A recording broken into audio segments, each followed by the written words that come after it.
আপনার জিমেইল অ্যাকাউন্টটি আর কখনো হ্যাক হবে না যদি আপনার জিমেইলে টু স্টেপ ভেরিফিকেশন চালু করে রাখেন।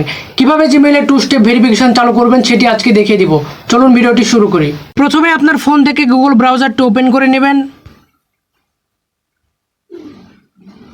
গুগল ব্রাউজারটি ওপেন হওয়ার পর উপরের দিকে দেখবেন যে অ্যাকাউন্ট আইকন রয়েছে, এটাতে টাচ করবেন। এবার এখানে দেখবেন যে ম্যানেজ ইওর গুগল অ্যাকাউন্ট লেখা রয়েছে, এটাতে টাচ করবেন। এখন আপনাদেরকে এরকম একটা পেজে নিয়ে আসবে। এখানে নিচের দিকে একটু স্ক্রল করবেন, এখানে দেখবেন যে সিকিউরিটি অ্যান্ড সাইন ইন লেখা রয়েছে, এটাতে টাচ করবেন। এবার নিচের দিকে একটু স্ক্রল করবেন, এখানে দেখবেন যে টু স্টেপ ভেরিফিকেশন লেখা রয়েছে, এটাতে টাচ করবেন। এখন আপনাদেরকে এরকম একটা পেজে নিয়ে আসবে। এখানে নিচের দিকে একটু স্ক্রল করলেই দেখতে পারবেন যে turn on two step verification লেখা রয়েছে, এটাতে টাচ করবেন। তাহলে কিন্তু আপনার জিমেইল অ্যাকাউন্টে টু স্টেপ ভেরিফিকেশন অন হয়ে যাবে। যে নাম্বার দিয়ে আপনার জিমেইল অ্যাকাউন্টটি খোলা রয়েছে সেই নাম্বারে কিন্তু টু স্টেপ ভেরিফিকেশন অন হয়ে যাবে। এখানে দেখবেন যে ডান লেখা রয়েছে, এটাতে টাচ করবেন।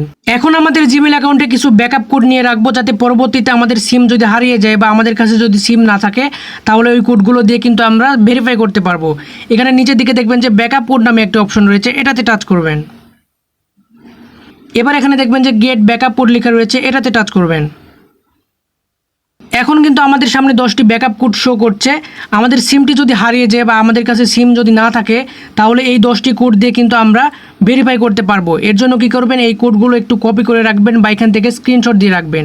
এরপর এখান থেকে ব্যাক করবেন। এখন দেখবেন যে আমাদের জিমেইল অ্যাকাউন্টে টু স্টেপ ভেরিফিকেশন অন হয়ে গেছে। এখানে দেখবেন যে অন লেখা রয়েছে, মানে আমাদের জিমেইল অ্যাকাউন্টে টু স্টেপ ভেরিফিকেশন কিন্তু অন হয়ে গেছে। এখন কিন্তু যে কেউ চাইলে আমাদের জিমেইল অ্যাকাউন্টটি কিন্তু হ্যাক করতে পারবে না। এভাবেই কিন্তু খুব সহজে আপনার জিমেইল অ্যাকাউন্টে টু স্টেপ ভেরিফিকেশন চালু করতে পারবেন। এতে করে আপনার জিমেইল অ্যাকাউন্টটি আর কখনো হ্যাক হবে না। এই ছিল আজকের ভিডিও। যদি ভিডিওটি ভালো লেগে থাকে তাহলে ভিডিওতে একটা লাইক দিবেন, আর চ্যানেলে যদি নতুন দর্শক হয়ে থাকেন তাহলে চ্যানেলটি সাবস্ক্রাইব করবেন, আর যারা ফেসবুক পেজ থেকে দেখছেন পেজটিকে ফলো করবেন।